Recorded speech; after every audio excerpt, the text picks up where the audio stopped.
العرجاني اسم ظهر كتير قوي الفترة اللي فاتت وارتبط بنسبة كبيرة جدا بالسياسة في مصر، ويمكن الاسم ظهر كتير قوي بعد الأحداث اللي حصلت في غزة في الفترة الأخيرة. مين هو العرجاني؟ وإيه حكايته بالتحديد؟ وإزاي بدأ؟ وإزاي وصل للمرحلة اللي هو فيها دلوقتي؟ ده إن شاء الله اللي هنتناوله مع بعض في حلقة النهاردة. لو عاوز تعرف القصة كويس ما تروحش بعيد. أنا الأستاذ أحمد عباس وده برنامج الأستاذ. اسم العرجاني ارتبط بحاجات كتير جدا حصلت في مصر، زي جهاز تنمية سيناء وزي طيارة زامبيا الشهيرة، كمان أكثر ارتباطا بمعبر رفح البري. يمكن كمان هو أصبح المتحكم الوحيد في معبر رفح من حيث دخول أي أفراد أو حتى شاحنات. المعلومات عن العرجاني معلومات قليلة، يمكن ده لسببين. السبب الأول إنه ما كانش معروف، والسبب الثاني إنه بقى معروف. حياة العرجاني كانت عبارة عن نقلات، بس كل نقلة فيهم كانت أشد من النقلة اللي قبلها. في سنة 1971 بيتولد إبراهيم محمود العرجاني في مدينة الشيخ زويد التابعة لمحافظة شمال سيناء. والده جمعة العرجاني من أصل مصري ومقيم في شمال سيناء، لكن والدته من أصل فلسطيني وبالتحديد من قطاع غزة. إبراهيم هنا بيعيش طفولته في غزة وبالتحديد في قطاع خان يونس، وكمان بياخد من هناك دبلوم التجارة. نقل من غزة وبيجي يعيش في سيناء بالتحديد من بعد سنة 2000 وبيقيم فيها إقامة دائمة. إبراهيم العرجاني في إنه يعمل علاقات مع الأجهزة الأمنية اللي في سيناء. مش هو لوحده، ده هو واتنين معاه، واحد اسمه موسى الدلع وواحد اسمه سالم أبو لافي.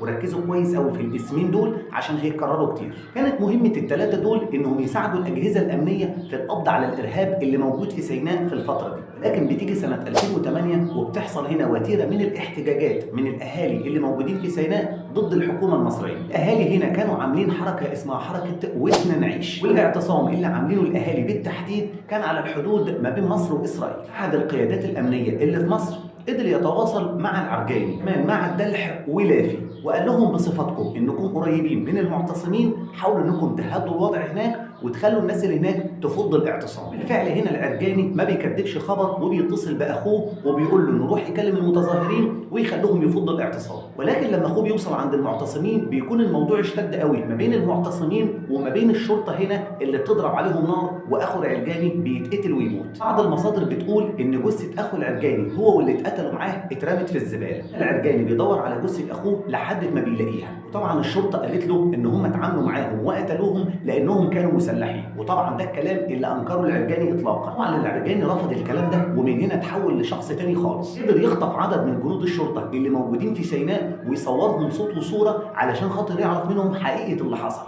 نائب مساعد وزير الداخليه بنفسه قدر يتواصل مع العرجاني وقال له اطلق سراح اللي عندك وتعالى عشان نتكلم ونوصل لحل للموضوع ده. العرجاني هنا خد معاه موسى الدلح، راحوا بحسن نيه عشان يقابلوا نائب مساعد وزير الداخليه، ولكن كان معمول لهم كمين واتقبض عليهم. بعد وقت مش كتير اتقبض كمان على سالم اللافي. سنه 2009 بيخرج سالم لافي من السجن، وسنه 2010 بيتم اطلاق سراح العرجاني وكمان موسى الدلح. هنا العرجاني بيأسس شركه ابناء سيناء للتشييد والبناء، كمان أسس شركة كبيرة اسمها شركة السبع جبال. بعد ثورة يناير وبالتحديد سنة 2012 بيحصل عدوان إسرائيلي على غزة. شركة العرجاني للتشييد والبناء بتاخد جزء كبير جدا من حصة إعادة إعمار غزة. بعدها بسنتين بتيجي سنة 2014 بيتكرر العدوان الإسرائيلي برضه على غزة، برضه بتظهر شركة العرجاني أبناء سيناء عشان تستحوذ على نسبة كبيرة من إعادة الإعمار. من هنا أصبح العرجاني متحكم في عملية النقل والشحن اللي بتتم من وإلى قطاع غزة. نفس السنة 2014 بيعلن المرشح عبد الفتاح السيسي عن ترشحه لانتخابات رئاسة الجمهورية وكان عن حملته الانتخابية. تيجي هنا صورة شهيرة لعبد الفتاح السيسي مع العرجاني، وهو العرجاني فاتح اللابتوب الخاص بيه بيشرح هنا للسيسي عن المشروعات اللي العرجاني بيفكر انه يعملها في سيناء واللي من وجهة نظره انها تدر على مصر مليارات الدولارات. في يوليو سنة 2015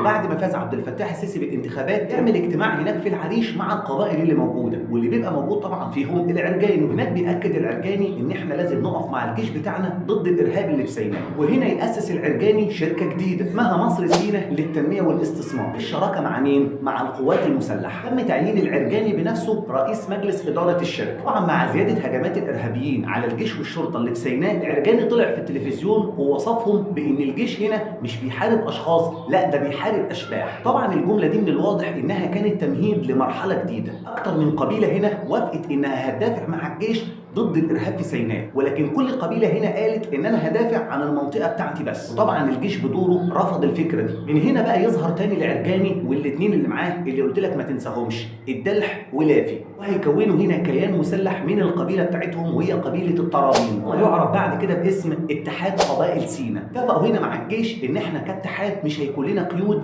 او حدود بمعنى اصح. والعرجاني وصف الاتحاد ده بانه الحرس الوطني بالنسبه للدوله، ولكنهم شغالين تحت اشراف الجيش. وعمل الاتحاد هنا ومنع ولايه سيناء من انهم يقربوا لمنطقه الطرابين. خليني اقول لك ان ولايه سيناء هنا والمجاهدين اللي معاهم قدروا يسيطروا على اجزاء كتيره جدا في سيناء لحد العريش، باستثناء منطقه الطرابين اللي موجود فيها اتحاد قبائل سيناء تحت ايد العرجاني. الاتحاد هنا كان بيضم الثلاثه اللي قلت لك عليهم، العرجاني وهو الممول بالنسبه للاتحاد، اما لافي فده قائد المسلحين اللي في الاتحاد، الدلح وده المتحدث الاعلامي بتاعهم. وبيفضل الوضع هنا لمده سنتين على ما هو عليه لحد ما بتيجي في حياه العرجاني نقله جديده. لافي هنا اصبح اسطوره لان اسمه اصبح مرتبط بالعقيد احمد المنسي، ولكن بيجي شهر مايو سنه 2017 وتحصل حاجه مش لطيفه وبيتقتل لافي. بيجي بعده شهر يوليو 2017 ويعلن مقتل العقيد احمد المنسي. في اغسطس من نفس السنه 2017 الدلح هنا بيعلن انه هينسحب من العمل السياسي. ما بيجي شهر سبتمبر سنه 2022 وبيعلن وفاه الدلح. هنا السكه بتفضى خالص قدام مين؟ ايوه بالظبط كده، قدام العرجاني. هنا هيتحول بين يوم وليله لرئيس اتحاد قبائل سيناء، وهنا الاتحاد اصبح بمعنى اصح جماعه عسكريه شغالين فيها، ليهم مرتبات مجزيه ويعتبر مرتزقه. لبعض الناس شبهتهم بقوات فاغنر الروسيه او بقوات الدعم السريع اللي موجوده في السودان. طبعا اصبحوا بين يوم وليله ليهم نفوذ وسلطه ورواتب وعضويه كمان تعديهم من اي كمين من غير تفتيش. ومن هنا ابتدى عدد القبائل المنضمه لاتحاد قبائل سيناء يزيد، وهنا شركه ابناء سيناء اصبحت مسؤوله عن دخول او خروج اي حاجه من سيناء. ده كمان العرجاني ما اكتفاش بكده، ده اسس كمان شركه اسمها شركه مصر سيناء لتصدير المنتجات لغزه. العرجاني طبعا بقى رئيس مجلس ادارتها، ونائب العرجاني هو اللواء لؤي زمزم بنفسه. بعد كده العرجاني بيأسس شركه ثانيه كبيره، الشركه دي مهمتها تنظيم حركه الافراد اسمها شركه هلا، دي تعتبر ثالث شركه لمجموعه شركات السبع جبال. مهمه الشركه هنا تسهيل عمليه السفر من غزه الى مصر او الى اي مكان في مصر، وعمل صاله هناك كمان في معبر رفح اسمها صاله هلا VIP. عمليه الانتقال الشخص من غزه لاي مكان في مصر تكلفتها 1200 دولار. خد بالك هنا ان السيارات اللي تابعه لشركه هلا او تابعه للعرجاني بمعنى صح ممنوع اطلاقا لها اي تفتيش في اي مكان. هنا شركات العرجاني اصبحت مسيطره على معبر رفح، واتحاد القبائل هو المسيطر على الوضع الامني اللي في سيناء. يجي سنه 2021 ويحصل عدوان صهيوني جديد على قطاع غزه، وهنا بيظهر مره ثالثه شركه ابناء سيناء للتشييد والبناء مع شركه مصر سيناء لاعاده اعمار غزه من جديد. كده لو خدت بالك ان مجموعه السبع جبال بقت بتضم 5 شركات: ابناء سيناء للمقاولات العامه، ابناء سيناء للتشييد والبناء، مصر سيناء للتنميه الصناعيه، شركه هلا للاستشارات والخدمات السياحيه، وشركه ايتوس للخدمات الامنيه. نيجي لشهر يناير سنه 2022 العرجاني بيغير اسم شركه السبع جبال لشركه العرجاني جروب، وهنا الرئيس عبد الفتاح السيسي بيصدر قرار بتعيين العرجاني عضو في هيئه تنميه سيناء. وكمان العرجاني هنا بياخد اكبر توكيل للسيارات وهو توكيل BMW في مصر. في نفس السنه 2022 الجيش هنا بيوجه ضربات كتيره جدا لولايه سيناء، وهنا الجيش بيقرر انه هيسحب السلاح من كل القبائل اللي كان بيخليها بتساعده في ضرب ولايه سيناء، طبعا ما عدا اتحاد قبائل سيناء اللي تحت ايد العرجاني واللي طبعا كان عددهم بيزيد. يجي بقى لشهر اغسطس سنه 2023 واللي حصلت فيه الحادثه الشهيره بتاع طياره زامبيا اللي كان عليها دولارات وذهب. المعروف هنا ان الطياره كان عليها 6 اشخاص، السلطات الزامبيه اعلنت عن 5 اشخاص بالتحديد، لكن فضل الاسم السادس لغز، لدرجه ان سياسيين من مصر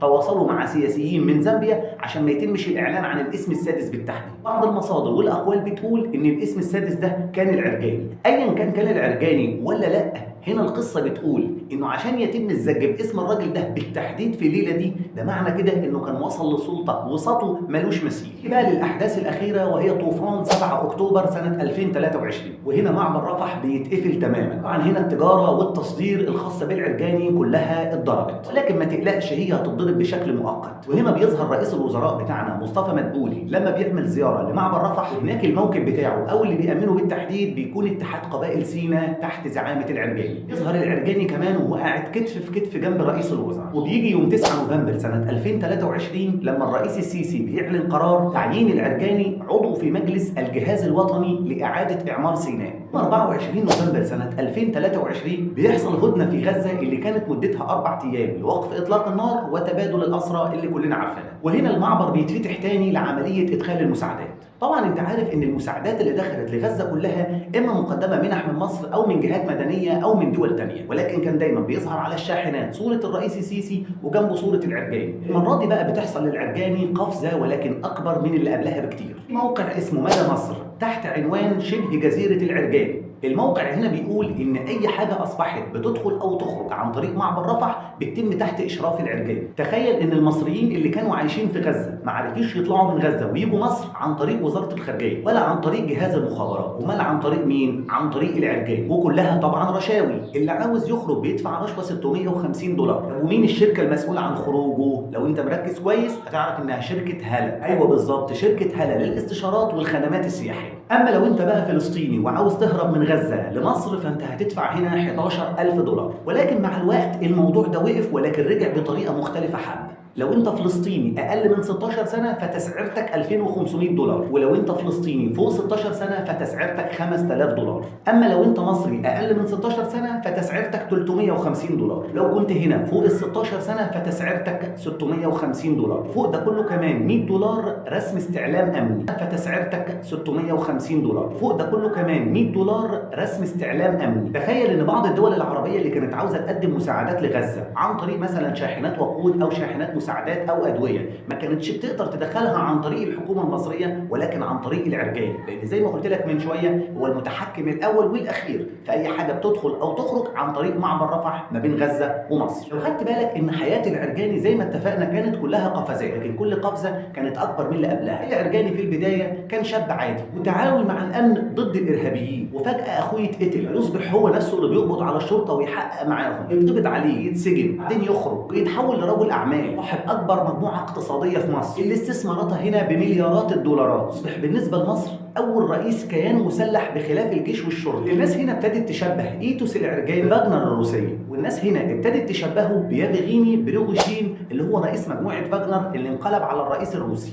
ولكن من الواضح ان العرجاني رجل دوله ولكن مرضي عنه، وهو مش عبيط او غبي علشان يخرج من العبايه الجميله اللي هو لابسها دلوقتي. لو فكر يعمل كده باي شكل من الاشكال هيكون كتب نهايته بايده. ولكن برايك لو سالتك سؤال في اخر الحلقه، من وجهه نظرك الى اي مدى سطوه العرجاني ممكن توصل في مصر؟ هل سطوته هتفضل مقتصره على سيناء ولا ممكن تتعدى حدود سيناء؟